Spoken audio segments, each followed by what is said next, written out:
12वां हिस्सा। जिस वक्त मैंने आंख खुली सुबह के 10 बज रहे थे। रात के वाकयात एक एक करके जहन में गर्दिश करने लगे। ज़ोहरा और उसके वालिद की मौत को याद करके दिल फिर उदास हो गया। बिस्तर से उठकर बाहर निकल आया। बाहर का माहौल देखा। सराय काफी पुरानी थी मगर कमरे कुशादा थे। बरामदे में कुछ अफराद चारपाइयां डाले सो रहे थे। मैं इधर उधर घूमता हुआ फिर वापस कमरे में आ गया। कमरे में आने के बाद मैंने हमसाद को तलब किया। मैंने उससे नाश्ता मंगवाया। थोड़ी देर बाद वो निहायत उम्दा किस्म का नाश्ता लेकर मेरे सामने हाजिर था। कहने लगा, आका लीजिए, मेरे लिए आप क्या हुक्म है। मैंने उससे नाश्ता पकड़कर चारपाई पर रखा और फिर वहीं चौकड़ी मारकर नाश्ता करने लगा। देखो हमजाद, मैं कब तक ऐसे छुपता छुपाता फिरूंगा और दर दर की खाक छानता रहूंगा। बेहतर है कि मैं अपने लिए कोई हवेली खरीद लूं। हाँ, मुझे याद आया, मैं ज़ोहरा के घर अपनी दौलत भूल आया था। कहने लगा, आका आपके पास बहुत दौलत है, आपको दौलत की कोई कमी नहीं, आप परेशान ना हो, आपकी दौलत आपके पास महफूज है। मैंने कहा, मेरा ख्याल है मुझे अब इस शहर से निकलना चाहिए। हमजाद कहने लगा, जैसा आपका हुक्म, आप किस शहर को चलना चाहते हैं। मैंने कहा, हमजाद मेरा ख्याल है कि मुझे अपना नाम बदलकर एक नई पहचान के साथ किसी नई जगह पर चलना चाहिए जहाँ मेरे लिए जरा बराबर भी मुश्किलात ना हो। तो फिर तुम्हारे ख्याल में लाहौर शहर कैसा रहेगा। कहने लगा, जी आका, बहुत खूबसूरत शहर है और बहुत बड़ा भी, बागात का शहर है। आप गाजियाबाद छोड़कर लाहौर जाना चाहते हैं। हाँ हमजाद, मुझे वहीं चलकर रहना चाहिए। मेरा दिल तो चाहता है कि अपने शहर बदायूं जाऊं, मगर वहाँ मेरे लिए मुश्किलात बहुत ज्यादा हैं। हमजाद कहने लगा, आका अंग्रेजों की हुकूमत तो हिंदुस्तान के हर कोने में मौजूद है। लाहौर की पुलिस को भी तो आपकी गिरफ्तारी के अहकामात मिल चुके होंगे। नवाब सुल्तान का कत्ल आप जानते हैं कि उसने अंग्रेजों को हिलाकर रख दिया होगा। उसके कत्ल की खबरें अभी तक गर्म हैं। बात तो तुम्हारी ठीक है, मगर मैं फिलहाल यहाँ से निकलना चाहता हूँ। ज़ोहरा और उसके मामा की मौत से मेरा दिल बहुत दुखी है। मेरे दिल में बहुत सदमा है। तो फिर ठीक है आका, यहाँ से निकलते हैं। क्या आप मेरे साथ जल्द अज जल्द वहाँ पहुँचना पसंद करेंगे या सफर के जरिए। मेरे ख्याल से अब आपको सफर करने की जरूरत नहीं।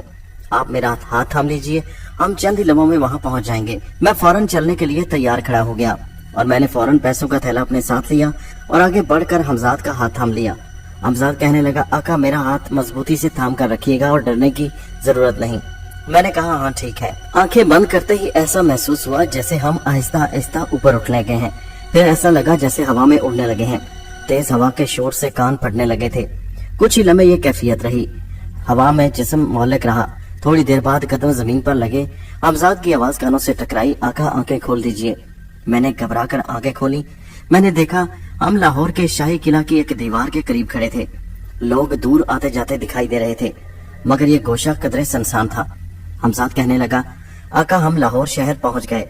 अगर आप ये शहर घूम फिर कर देखना चाहते हैं तो आप जा सकते हैं। मैं इतने में आपके लिए किसी हवेली का बंदोबस्त करता हूँ। आप मुझे बताइए, क्या आप मुस्तकिल तौर पर यहाँ रिहाइश रखना पसंद करेंगे या फिलहाल किराए के मकान का बंदोबस्त करूँ। तुम ऐसा करो, फिलहाल किराए का मकान ले लो। अगर मुझे ये जगह अच्छी लगी तो हम मुस्तकिल तौर पर यहाँ रिहाइश रख लेंगे, वरना यहाँ से निकलकर किसी और शहर चलेंगे। हमजाद मेरा हाथ छोड़कर गायब हो गया। मैं शाही किला के साथ साथ घूमता हुआ आगे बढ़ने लगा। शहर देखता जा रहा था। लाहौर शहर दिल्ली से बहुत मिलता जुलता था। इंतहाई कदीम और तारीखी और पुराना शहर था। इस शहर ने बहुत से अदवार देखे थे। मुगल बादशाहों से लेकर अंग्रेजों के दौर तक हिंदुस्तान के कई सुल्तानों ने लाहौर शहर को अपना मरकज बना रखा था। शहर में जा बजा तारीखी इमारतें मुझे दिखाई दी। मुझे लाहौर शहर में घूमते हुए ऐसा महसूस हो रहा था जैसे मैं दिल्ली में घूम रहा हूँ। बेमकसद घूमते हुए सड़कों से होता हुआ एक पुराने मोहल्ले में दाखिल हो गया। उस पुराने मोहल्ले में गलियों का एक जाल सा बिछा हुआ था। एक पुराने मकान के सामने से गुजरते हुए मैं ठिठक कर रुक गया। मेरी नजर सामने के मकान की खिड़की पर पड़ी तो मेरे कदम जैसे वहीं जमकर रह गए। मकान की खिड़की में से एक लड़की खड़ी हुई झांक रही थी। इतनी खूबसूरत लड़की मैंने जब से होश संभाला था नहीं देखी थी। वो अपनी काली आंखों से नीचे गली में ही झांक रही थी। मुझ पर नजर पड़ते ही एकदम शर्मा कर पीछे हट गई। मैंने एक ही लम्हे में उसके चेहरे को अपनी आंखों में समेट लिया था। इस गली मोहल्ले में मुतवस्सित से भी नीचे तबके के लोगों की रिहाइश थी। चंद एक मकानात अच्छी हालत में भी मौजूद थे। मुझे जिंदगी में दूसरी बार ऐसा महसूस हुआ कि किसी लड़की को देखकर दिल ऐसे धड़कने लगा था, लेकिन लड़की तो शर्माकर पीछे ही हट गई थी। मैं वहीं ठीठ बना खड़ा रहा और उस खिड़की को घूरता रहा कि शायद वो लड़की दोबारा खिड़की की तरफ आए, मगर दोबारा उस लड़की की झलक दिखाई न दी। अभी मैं चंद लम्हे और खड़ा रहता कि अचानक एक हट्टा कट्टा आदमी कहीं से निकला और मेरी तरफ बढ़ने लगा। मेरे पास आकर मुझे घूरते हुए बड़े गरजदार आवाज में बोला, क्यों बे, कौन है तू और क्यों यहाँ खड़ा है? इससे पहले कि मैं कोई जवाब देता, एक और बूढ़ा आदमी आगे बढ़ा और कहने लगा, क्यों भाई चंदूलाल, कौन है ये और यहाँ क्यों खड़ा है? वो आदमी जिसका नाम चंदूलाल था कहने लगा, यही तो पूछ रहा हूँ इससे। भाई लोगों, मैं इस शहर में नया आया हूँ, इस मोहल्ले में कोई मकान ढूंढ रहा हूँ, कोई बिकने को है तो बताइए। उस पहलवान आदमी के चेहरे पर मेरी बात सुनकर खुशी से रौनक आ गई। क्यों नहीं, मकान तो है यहाँ। मगर वो एक नजर मुझे सर से पांव तक दोबारा घूरते हुए बोला, क्या तुम्हारे पास इतने पैसे हैं कि हमारा मकान खरीद सको? हाँ क्यों नहीं, आप बोलें। मैंने जल्दी से कहा, आ जाओ मेरे साथ। उसने मुझे पीछे आने का इशारा किया तो मैं उसके पीछे पीछे चल पड़ा। मैंने एक बार फिर मुड़कर उसी मकान की तरफ देखा, उसी खिड़की की तरफ, कि शायद वो चंदे आफ्ताब महताब फिर दोबारा दिखाई दे, मगर खिड़की में कोई नहीं था। चंदूलाल मुझे लिए हुए थोड़ी दूर एक मकान के सामने जाकर खड़ा हो गया और कहने लगा, ये मेरा मकान है, मैं इसे बेचना चाहता हूँ। मैंने कहा, ठीक है, मैं इसे खरीदना चाहता हूँ। अरे भाई, ना तुमने देखा ना पसंद किया, इसके दाम तो सुन लो। मैंने कहा, छोड़ो, दाम वगैरह की बात मत करो, आज शाम को मैं आऊंगा और ये मकान मैं यहाँ तुमसे खरीद लूंगा। मुझे हर सूरत ये मकान चाहिए। मैं इस शहर में नया हूँ, मुझे रिहाइश की जरूरत है। आप कल तक हर सूरत इस मकान से अपना बोरिया बिस्तर समेट लीजिएगा। चंदूलाल हैरानी से मेरी तरफ देखते हुए बोला, हाँ ठीक है, मकान तो हम खाली कर देंगे, मगर दाम दोगे? मैंने कहा ना, दाम तुम्हें मिल जाएंगे, तुम बस मकान खाली करने की तैयारी करो। मैंने उजलत में उससे मकान की कीमत भी न पूछी। एक बार फिर मुड़कर बोला, शाम को मैं आऊंगा दोबारा, रकम लेकर तुम मकान खाली करने की सोच रखो। इतना कहकर मैं तेज तेज कदम उठाता हुआ चंदूलाल को हैरान परेशान छोड़कर उस गली, उस मोहल्ले से बाहर निकल आया और बेमकसद इधर उधर सड़कों पर काफी देर घूमता रहा। अब पूरे शहर में कहीं भी दिल नहीं लग रहा था। बस दिल चाहता था कि उसी खिड़की के सामने जाकर खड़ा हो जाऊं और वो परी चेहरा उस खिड़की के सामने आ जाए तो मैं उसे देखूं, उसी मकान में जाकर रहने लगूं जो चंदूलाल बेचना चाहता था। मुझे उस लड़की से ना जाने क्यों पहली नजर में इश्क हो गया था, मगर मुझे उसका नाम तक मालूम नहीं था। शाम तक यूं ही घूमता रहा। जब अंधेरा फैलने लगा, मैं वापस उसी मोहल्ले के करीब एक जगह आकर खड़ा हो गया। एक सुनसान जगह पर आकर मैंने हमजाद को तलब किया। वो मेरे सामने खड़ा था। कहने लगा, आका, हवेली तो मैंने देख ली है, मगर उसे खरीदने या किराए पर लेने से पहले एक नजर आपको दिखाना चाहता था। मैंने कहा, नहीं, रहने दो, अब इसकी जरूरत नहीं। क्या मतलब आका? आपने तो इसी शहर में रहने का इरादा किया था। हाँ, मैंने इरादा किया है। मैंने कब कहा मैंने इरादा नहीं किया? तो फिर आप हवेली, मेरी बात तो पूरी सुनो। हमजाद मेरी तरफ देखकर एकदम खामोश हो गया। मैंने मकान पसंद कर लिया है, इसी गली में है, इसी मोहल्ले में।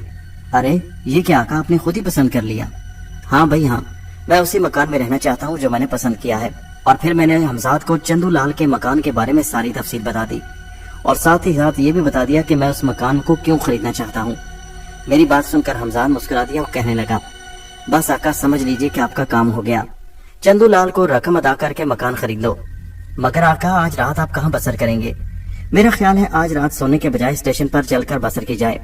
बहुत दिनों से लोगों की गहमा गहमी नहीं देखी। मैं चाहता हूँ कि कुछ लोगों को चलकर देखूं कि लोग आ जा रहे होंगे स्टेशन पर, वही रात गुजर जाएगी और वक्त अच्छा कटेगा। कल जब अपने मकान में दाखिल हो जाऊंगा तो फिर वहीं आराम से सो रहूंगा। हमजाद मेरी बात सुनकर कहने लगा, आका, अगर आप आज रात कहीं आराम करना चाहें तो मैं किसी सराय में बंदोबस्त किए देता हूँ। मैंने कहा, नहीं, कोई जरूरत नहीं, बस मैंने तुम्हें जैसा हुक्म दिया है वैसा ही करो। जाकर चंदूलाल से मकान की बात करो और उसे दाम उसके मुंह पर मारो। सुबह हर हाल को मकान मुझे चाहिए। हमजाद मेरी बात सुनकर वहां से गायब हो गया। मैं तेज तेज कदम उठाता उस मोहल्ले से निकला। अब मेरा रुख रेलवे स्टेशन की तरफ था। लाहौर रेलवे स्टेशन उस वक्त भी पूरे हिंदुस्तान के बड़े बड़े रेलवे स्टेशन में से एक था, जहाँ पर मुसाफिरों की हमेशा कहमा कहमी रहती थी। मुसाफिरों को आते जाते देख रहा था। उस वक्त एक ट्रेन वहां पर खड़ी थी जो शायद कलकत्ता रवाना हो रही थी। हर ट्रेन में एक डिब्बा मखसूस अफराद यानी अंग्रेजों के लिए होता, जिसमें अंग्रेज अफसरान और उनकी बेगमात, बच्चे वगैरह सफर करते थे। उन्हें इस बुरे मुल्क में एक खसूसी अहमियत हासिल थी। मुझे अपनी गलती का एहसास हुआ कि मैंने स्टेशन पर आकर गलत किया। मुझे पुलिस वाले ढूंढ रहे हैं, मैं पुलिस का मतलब हूँ और मेरी जान पहचान, शक्लो सूरत की खाके भी पुलिस वालों को मालूम होंगे। मुझे यूं ऐसे आजादी से नहीं घूमना चाहिए। मगर फिर सोचा, जो होगा देखा जाएगा। अब तो आया हूँ तो देखना चाहिए लोग क्या कर रहे हैं। एक बेंच पर बैठकर खामोशी से देखने लगा। कोई किसी दूसरे शहर से आ रहा था तो कोई किसी दूसरे शहर को जा रहा था। लोग अपने बाल बच्चों, बीवी बच्चों और माँ बाप के साथ थे। मैं अपने बारे में सोचने लगा। मेरा ना कोई घर था, ना कोई बहन भाई। जो थे वो भी मुझे छोड़ चुके थे। माँ बाप भी मुझसे बिछड़ गए। इस दुनिया में अकेला बेयारो मददगार भटक रहा था। जिंदगी का कोई मकसद मालूम नहीं हो रहा था। इस वक्त दुनिया जहान की खुशियां मैं हासिल कर सकता था, दौलत मेरे कदमों में ढेर हो सकती थी, ऊंचा से ऊंचा रुतबा में पा सकता था, मगर फिर भी दिल में एक बेचैनी, एक कसक सी थी कि मैं जिंदगी किसके लिए गुजार रहा हूँ, क्यों ऐसे मुख्तलिफ शहरों में भटक रहा हूँ, आखिर मेरी जिंदगी का मकसद क्या है। मैं इन्हीं सोचों में गुम था कि अचानक हमजाद की आवाज आई, आका मैं आ गया। मैंने सर उठाकर देखा तो वो मेरे करीब ही खड़ा था। उसे मेरे सिवा कोई नहीं देख सकता था। उसके चेहरे पर मुस्कुराहट थी। मेरी तरफ देखकर कहने लगा, मुबारक हो आका, मैंने चंदू लाल से मकान खरीद लिया है। उसकी मुंह मांगी कीमत अदा कर दी है। चंदू लाल मुंह मांगी कीमत पाकर इतना खुश है कि वो तो रात को ही अपना सामान दूसरी जगह ले जाने के लिए तैयार था। हाँ मेरे हमजा, तुमने बहुत अच्छा किया। मैं वो मकान हर कीमत पर हासिल करना चाहता हूँ। जितनी जल्दी मुझे मकान मिल जाए मेरे लिए बेहतर है। मजीद अब मुझसे इंतजार नहीं होता। अचानक उस लड़की का सरापा मेरी आंखों के सामने आ गया। वो परी महाविश मेरी आंखों के सामने थी और मेरा दिल चाहता था कि उसकी खूबसूरती को अपनी आंखों में समेट लूं। हमजाद मेरी तरफ शरारती नजरों से देखते हुए मुस्कुराकर बोला, आपके दिल की बात मैं समझता हूँ आका। फिर तो उसके बारे में तुमने मालूमात भी इकट्ठी कर ली होंगी। जी जी आका, मैंने इकट्ठी कर ली है। आप बेचैन क्यों हो रहे हैं? वो शरारती नजरों से मेरी तरफ देख रहा था। शायद मुझे वो चिढ़ाना चाहता था। मैंने उसकी तरफ देखकर कहा, मेरे दिल का हाल जानते हो, फिर भी पूछ रहे हो कि मैं क्यों जानना चाहता हूँ? अरे आका, बेसब्री ना करिए, मैं जरूर आपको बताऊंगा। मैं जानता हूँ आपको वो लड़की बेइंतहा पसंद आई है। मैंने उसके बारे में मालूमात पता चला ली है। मैंने उसकी तरफ इश्तियाक भरे लहजे में देखकर कहा, अच्छा जल्दी से बताओ। कहने लगा, आका उसका नाम नगीना है, गरीब माँ बाप की बेटी है। उसका बाप एक अंग्रेज अफसर के दफ्तर में चपरासी का काम करता है। बीमारी के बायस उसके बाप की एक टांग काटनी पड़ी तो उसकी नौकरी छूट गई, मगर अंग्रेज सरकार की तरफ से उसे एक मखसूस रकम हर महीने अदा की जाती है, मगर उनके घर की गुजर औकात के लिए रकम काफी नहीं। नगीना अपनी माँ के साथ मिलकर कपड़े सीकर अपनी जिंदगी की गाड़ी चला रही है, जबकि उसका बाप शाकिर हुसैन लाचार होकर घर पड़ा है। बहुत सादा सी जिंदगी और सादा सी कहानी है उनकी। ख्वाब देखती है, रंगीन ख्वाब, मगर उस अपनी हैसियत पहचानती है। माँ निहायत लालची है। माँ चाहती है किसी अमीर घराने में उसकी शादी हो जाए तो हो सकता है उनके हालात भी उसके साथ फिर जाएं। मैं उसकी कहानी सुनकर दुख भरे लहजे में बोला, हमजाद क्या कपड़े सीकर गुजारा हो जाता है? हमजाद मेरी बात के जवाब में बोला, आका गुजारा होना तो मुश्किल है, मगर सलीका शारी से घर को चला रहे हैं, मेहनत से हालात का मुकाबला कर रहे हैं। मगर उसका बाप आजकल नगीना के लिए बेइंतहा परेशान है। कुछ रिश्ते आए मगर उसकी माँ ने रुकावट डाल दी। वो नहीं चाहती कि अपने जैसे किसी घराने में उसकी शादी करे। वो तो किसी अमीर आदमी से उसकी शादी करना चाहती है। वो जानती है कि नगीना खूबसूरत है, इसीलिए नगीना की खूबसूरती को देखते हुए वो इसी इंतजार में है कि कब कोई एक अमीर इंसान आकर उसकी बेटी के लिए रिश्ता मांगे। और वैसे आका, आपको तो मालूम है कि घर में जवान और खूबसूरत बेटी हो और फिर ऊपर से गुर्बत हो तो उस घर के पर्दे के पीछे कोई भी इंसान झांकने की कोशिश नहीं करता। हाँ ये बात तो है, मैंने कहा, मगर हमजाद उस लड़की को देखकर न जाने क्यों मेरे दिल में हलचल सी मची है। उस लड़की की खातिर ही मैंने उसी मोहल्ले में मकान खरीदा है। मुझे उस लड़की से बेपनाह मोहब्बत हो गई है। मैंने उसे सिर्फ एक नजर देखा है, मगर मैं जानता हूँ वो बेइंतहा मासूम और खूबसूरत है और बहुत अच्छी भी है। आका, अभी तक आपने उससे मुलाकात नहीं की, फिर आप उसके बारे में कैसे ये कह सकते हैं? हमजाद मेरी तरफ देखकर बोला, मैं जानता हूँ वो लड़की अच्छी है, मेरा अंदाजा गलत नहीं हो सकता, मगर अब मेरे लिए क्या हुक्म है आका? वो मेरी तरफ मैंने खेज नजरों से देखते हुए बोला। मैं हमजाद की बातों का मतलब समझकर चीप गया। मुझे इस मकान में तो पहुंच लेने दो, फिर तुम्हारे लिए जो हुक्म होगा वो भी बता दूंगा। जी आका, आप मुझे जो हुक्म देंगे आपका हुक्म मैं बजा लाऊंगा। मैंने उसकी तरफ देखते हुए कहा, मुझे वो लड़की चाहिए अपने घर में हर कीमत पर। वो कहने लगा, जी आका। आका, कहीं आप उसके बारे में संजीदा तो नहीं? उसकी बात पर मैं सोचने लगा। मैं सोचों में गुम खलाओं की तरफ घूर रहा था और वो मेरी बात के जवाब के इंतजार में था।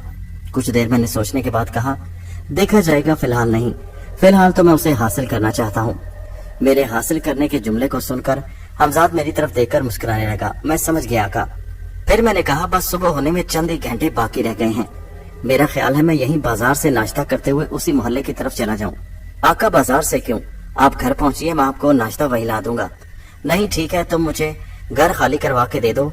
बल्कि मेरा ख्याल है घर तो अभी तक उसने खाली कर दिया होगा। जी आका, आपके पहुंचने तक मकान बिल्कुल खाली मिलेगा आपको। ठीक है, आप तुम जाओ, मैं नाश्ता करके ही वहां पहुंचूंगा। मैंने महसूस किया कि इधर उधर से गुजरते हुए लोग मुझे बातें करता देखकर हैरानी से मेरी तरफ देख रहे थे कि मैं किससे बातें कर रहा था। हमजाद गायबी हालत में था, वो दूसरों को नजर तो नहीं आ सकता था। लोगों के इस तरह देखने पर उन्हें हैरत हो रही थी और मैं भी परेशान था कि लोगों को शक न हो जाए। इसलिए मैं फौरन उस जगह से उठा और तेज तेज कदम उठाता हुआ कदरे खासी दूर आकर एक और जगह बेंच पर आकर बैठ गया। वहाँ भी काफी गहमा गहमी थी। कलकत्ता जाने वाली गाड़ी बिल्कुल तैयार खड़ी थी। लोग आ रहे थे, जा रहे थे और मैं उन्हें देखते हुए वक्त गुजारने लगा। इसी उधेड़ बुन में सुबह का उजाला आहिस्ता आहिस्ता फैलने लगा। सुबह का उजाला फैलते ही मैं प्लेटफॉर्म से उठा और स्टेशन से बाहर निकल आया। करीबी मस्जिद में फजर की नमाज अदा की। एक जगह बाजार से नाश्ता किया। नाश्ता बहुत मजे का था। फिर टहलता हुआ उसी घर की तरफ चलने लगा जो चंदू लाल से हमजाद ने खरीदा था। जब उस मकान पर पहुंचा तो चंदू लाल मुझे मकान से निकलता दिखाई दिया। अरे वाह साहब, आप आ गए, उसने खुश होते हुए कहा। बस मेरा थोड़ा सा सामान रह गया, आप थोड़ा इंतजार कर लीजिए। मुझे रात भर खुशी से नींद ही नहीं आई। मेरा मकान इतने अच्छे दामों बिक जाएगा मुझे अंदाजा नहीं था। आपका बहुत बहुत शुक्रिया साहब, आपने मुझ पर बहुत इनायत की। वो मेरी तरफ देखकर झुक कर मुझे सलाम करते हुए कहने लगा। मेरी निगाहें बार बार उसी मकान की खिड़की की तरफ उठ रही थी। मेरा ध्यान चंदू लाल की तरफ बिल्कुल नहीं था। एक लम्हे के लिए उसने मुझे देखा और उस खिड़की की तरफ देखते हुए हैरत से मुझे देखने लगा। फिर कंधे उचक कर वापस मुड़ गया। फिर उसने अपना सामान उठाया और मकान से बाहर निकल गया। ठीक है चंदू लाल, क्या तुमने अपना पूरा सामान यहाँ से निकाल लिया? उसने चाबी मेरी तरफ बढ़ाते हुए कहा। जी सरकार, ये चाबी लीजिए और मकान के कागजात तो मैं पहले ही आपके हवाले कर चुका हूँ, जिसके साथ इकरारनामा भी मौजूद है।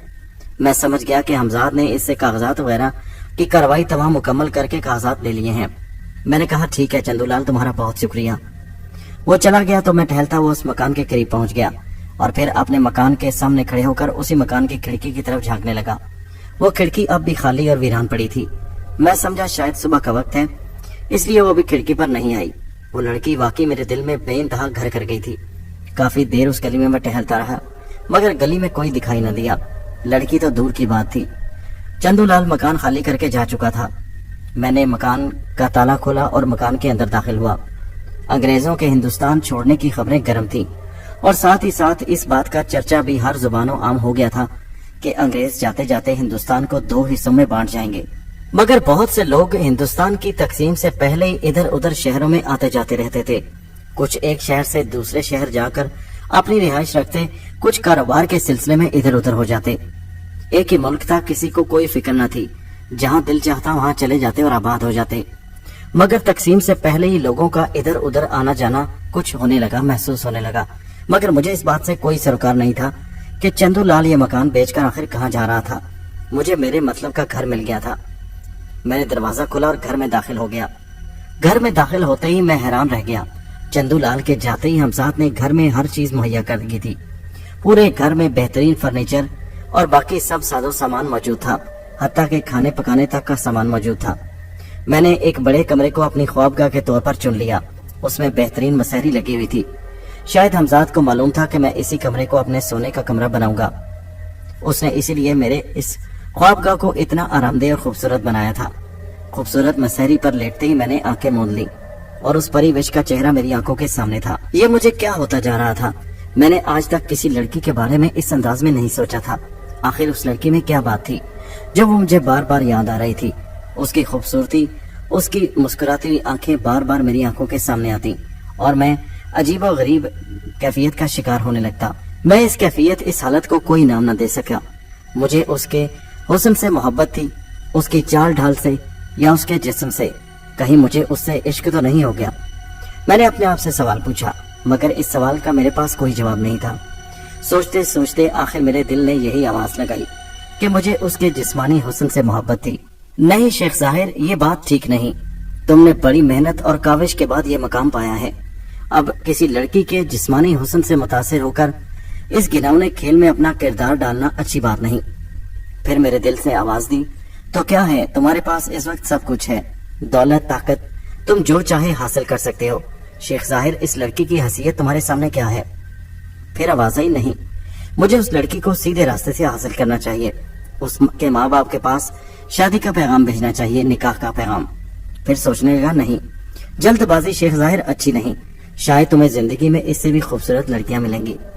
फिर उस वक्त तुम्हें अपनी सोच पर अफसोस होगा कि ख्वामखा तुमने एक आम सी शक्ल की लड़की के लिए सारी जिंदगी एक मखसूस लड़की के नाम लगा दी। मगर वो आम सी लड़की तो नहीं।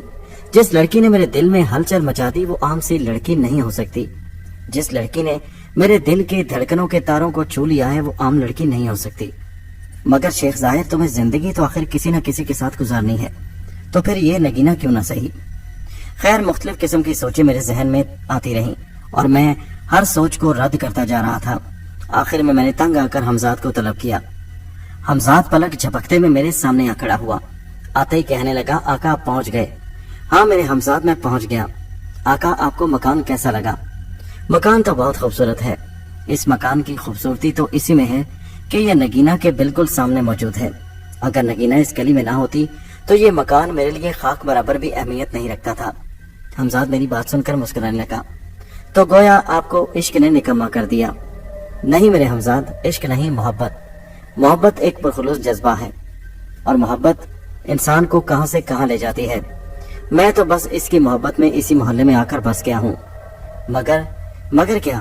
مگر اگر ایسا نہ ہو کہ کہیں آپ کے عشق اور محبت کا بھوت بہت جلد اتر جائے۔ کیا مطلب تمہارا بات کرنے کا؟ میں نے حیران ہو کر اس سے پوچھا۔ آقا جب مرد کو اس کی محبت حاصل ہو جاتی ہے تو اس کے بعد اس کی اہمیت کم ہو جاتی ہے، پھر اس کی نظروں میں وہ بات نہیں رہتی۔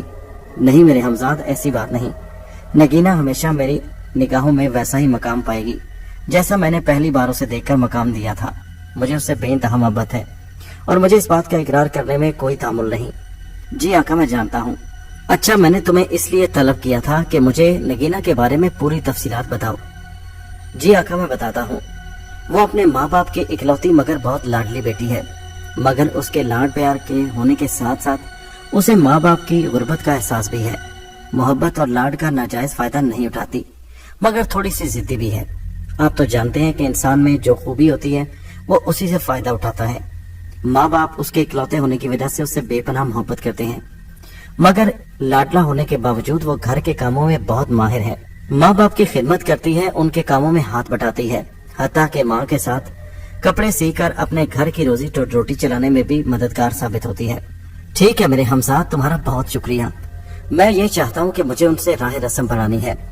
جی آقا میں آپ کی بات کا مطلب سمجھ گیا۔ ویسے آقا آپ کو راہ رسم بڑھانے کی بھی کوئی خاص ضرورت نہیں، اگر آپ چاہیں تو میں اسے آپ کی خدمت میں پیش کر سکتا ہوں۔ ہاں میں جانتا ہوں تم اسے میرے سامنے پیش کر سکتے ہو، مگر چھوڑیے آقا، اگر آپ اس لڑکی کو اتنا پسند کرتے ہیں تو پھر خواہ مخواہ اتنے لمبے جھنجٹ میں پڑنے کی کیا ضرورت ہے؟ آپ مجھے ابھی حکم کیجئے، میں ابھی اسے آپ کی خدمت میں حاضر کر دیتا ہوں۔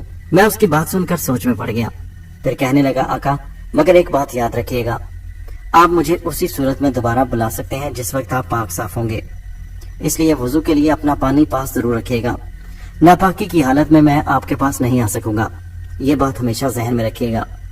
ہاں میں جانتا ہوں۔ تو پھر آقا میرے لیے کیا حکم ہے؟ آج رات اسے آپ کی خدمت میں پیش کر دوں؟ نہیں، مجھے فی الحال کچھ سوچنے کا موقع دو، تم چلے جاؤ، بس 1-2 دن میں فیصلہ کر لوں گا۔ حمزاد میری بات سن کر غائب ہو گیا۔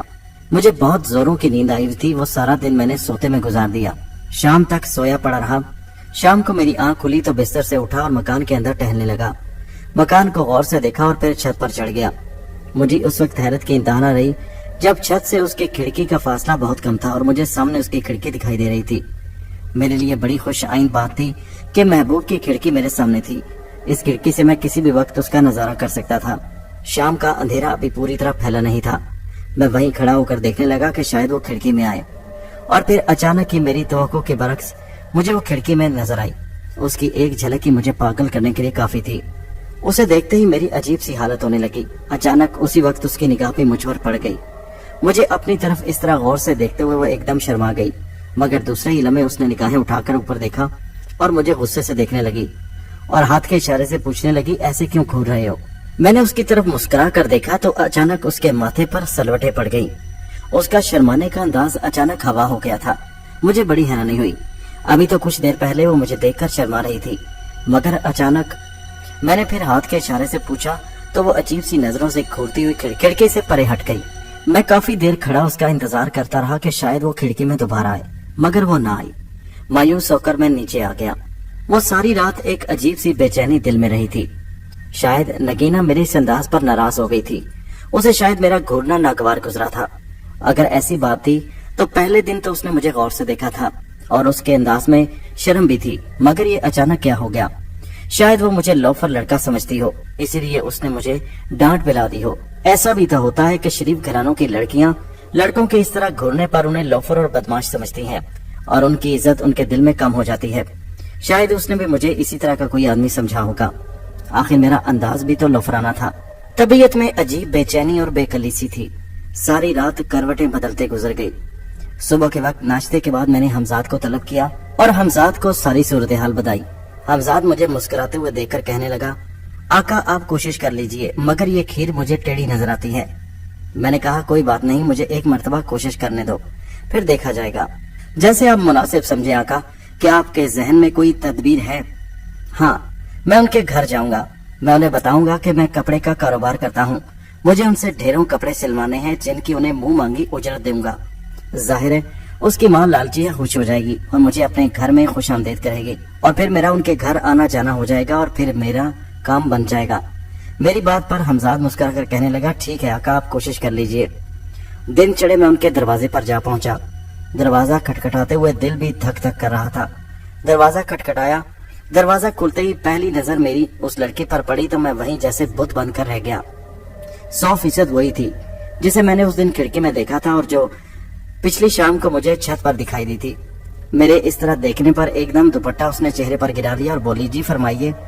उसने थोड़ा सा दरवाजा बंद करते हुए कहा, जी मुझे आपकी वालदा से मिलना है। क्यों मिलना है आपको?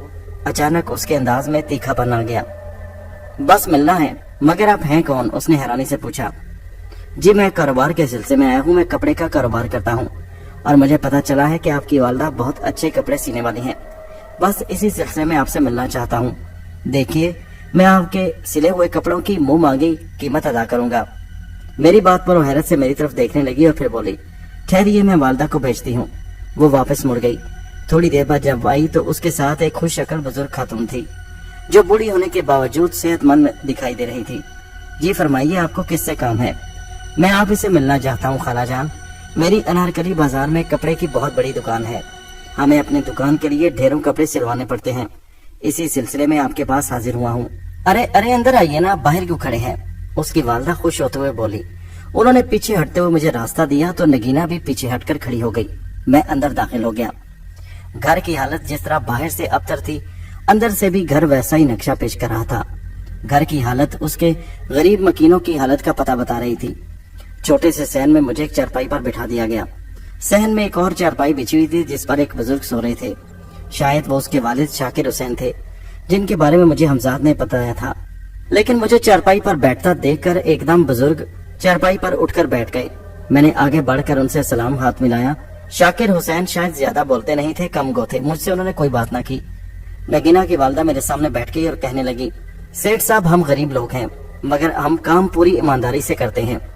मैंने कहा, खाला जान मैं कोई सेठ वेठ नहीं हूँ, मुझे सिर्फ अपनी दुकान के लिए कपड़ों की जरूरत होती है। मैं आपको अनसिले कपड़े मुहैया करूंगा, उसे सीख कर आपने देना है। उसकी वालदा पूछने लगी, अच्छा तो फिर अनारकली बाजार में कहाँ आपकी दुकान है? मैंने कहा, खाला जान आप छोड़िए, कपड़े आपको यहीं मिल जाया करेंगे और यहीं आपसे मैं ले लिया करूंगा। आप अपनी उजरत ले लिया करें।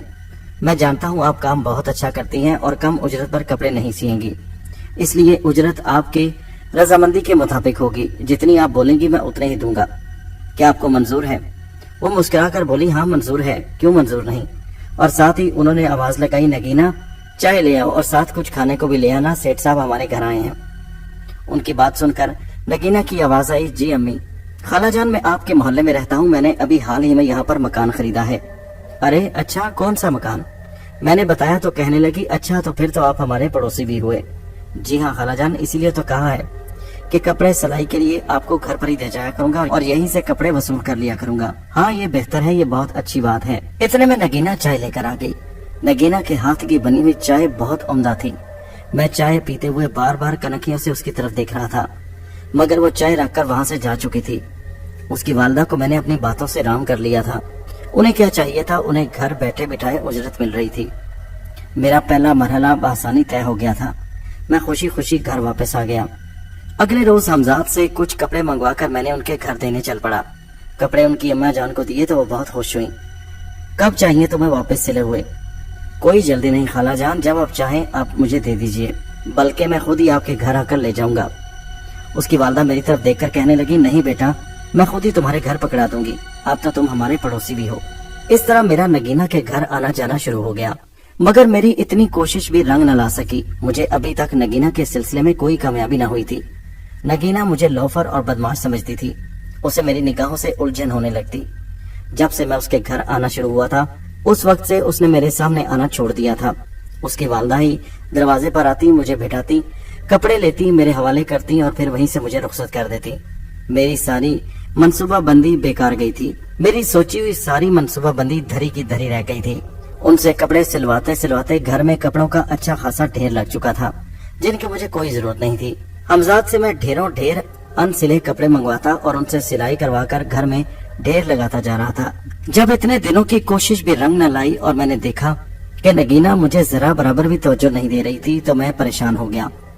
اس دن میں گھر پہنچا اور میں نے گھر پہنچتے ہی حمزاد کو طلب کیا۔ حمزاد اس لڑکی کو قریب سے دیکھ کر اب مجھ سے صبر نہیں ہوتا۔ وہ مسکراتے ہوئے بولا، آقا میں نے تو پہلے دن ہی کہا تھا کہ آپ بے مقصد اتنی کوشش کر رہے ہیں، ایک بار حکم کیجئے میں اسے لے آؤں، مگر آپ پھر سوچ لیجئے آپ نے مجھ سے وعدہ کیا تھا کہ آپ برے کاموں سے پرہیز کریں گے۔ میں نے کہا میں خود کوئی ایسا کام نہیں کرنا چاہتا، لیکن میں کیا کروں، میں اس لڑکی کے سامنے بے بس ہو چکا ہوں۔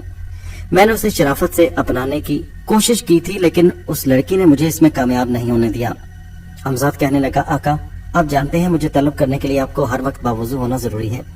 یاد رکھیے کوئی بھی ایسا کام کرنے کے بعد مجھے بلانے کے لیے آپ کو پاک صاف ہونا پڑے گا۔ میں نے کہا تم فکر مت کرو، اس کا انتظام میں کر لوں گا، لیکن آپ کی جلد بازی کوئی بھی کام خراب کر سکتی ہے۔ میں اس لڑکی کو حاصل کرنا چاہتا ہوں، مجھے کچھ معلوم نہیں۔ آقا کیا آپ اس کے ساتھ شادی کرنا چاہتے ہیں؟ اس کی بات سن کر میں اس کی طرف دیکھنے لگا۔ میں نے ابھی تک شادی کے بارے میں تو سوچا نہیں تھا، بس دل میں اس لڑکی کی طلب پیدا ہو گئی تھی۔ میرے جذبات اس کے لیے بہت نیک تھے لیکن میں فی الحال کچھ کہہ نہیں سکتا۔ تو پھر ٹھیک ہے آقا، میرے لیے کیا حکم ہے؟ حمزاد میری طرف دیکھتے ہوئے بولا۔ بس اب مجھ سے اور صبر نہیں ہوتا۔ میں نے ایک جائز طریقے سے اس تک پہنچنے کی کوشش کی تھی مگر اس میں بری طرح ناکام ہو گیا۔ حمزاد میں نے ایک بات خاص طور پر محسوس کی ہے، جب انسان سچائی اور سیدھے راستے پر چلنے کی کوشش کرتا ہے تو اس کے راستے میں بہت سی رکاوٹیں آتی ہیں۔ اس کے جذبات کی کوئی بھی انسان پرواہ نہیں کرتا اور اس سے منہ پھیر لیتا ہے۔ میرے خیال میں جو لوگ زبردستی اس دنیا سے اپنا حق چھین لیتے ہیں، اپنا حصہ وصول کرتے ہیں، وہی لوگ اس دنیا میں کامیاب ہوتے ہیں اور اب اس کا وقت آ چکا ہے۔ حمزاد میری طرف دیکھ رہا تھا اور میری باتوں کو بڑے غور سے سن رہا تھا۔ جی آقا تو پھر کیا سوچا آپ نے؟ سوچنا کیا ہے، اس لڑکی کو اٹھا کر لے آؤ۔ آج رات میں اس لڑکی کے ساتھ گزارنا چاہتا ہوں، اس لڑکی کو حاصل کرنا چاہتا ہوں، اسے اپنے پیروں تلے روند ڈالنا چاہتا ہوں۔ اس نے میرے جذبات کی پرواہ نہیں کی، اس نے میری محبت کو اپنے پاؤں تلے روند ڈالا ہے۔ اب میں بھی اسے اپنے پاؤں تلے مسل کر رکھ دوں گا، اس کی عزت کی دھجیاں اڑا دوں گا۔ اب ایک نئے شیخ ظاہر کا جنم ہوگا اور دنیا دیکھے گی کہ شیخ ظاہر کیسے اچھائی سے برائی کے راستے کی طرف چل پڑا۔ جی آقا جیسے آپ کا حکم۔ اب میرا منہ کیا دیکھ رہے ہو، جلدی سے جاؤ اور اسے اٹھا کر لے آؤ۔ آج کی رات میرے جشن کی رات ہے، آج کے بعد یہ دنیا ایک نئے شیخ ظاہر کو دیکھے گی جس کے غصے کی آگ میں سب کو جلا کر راکھ کر دوں گا، اس دنیا سے اپنے حصے کی تمام خوشیاں چھین لوں گا۔ جاؤ جلدی سے اسے لے کر آؤ۔ حمزاد میری بات سن کر فوراً غائب ہو گیا۔ میں بے چینی سے کمرے میں ٹہلنے لگا اور حمزاد کا انتظار کرنے لگا کہ ابھی وہ نگینہ کو لے کر حاضر ہوگا۔ دوستو یہ کہانی جاری ہے، اس کا اگلا حصہ نیکسٹ ویڈیو میں ملاحظہ کیجیے۔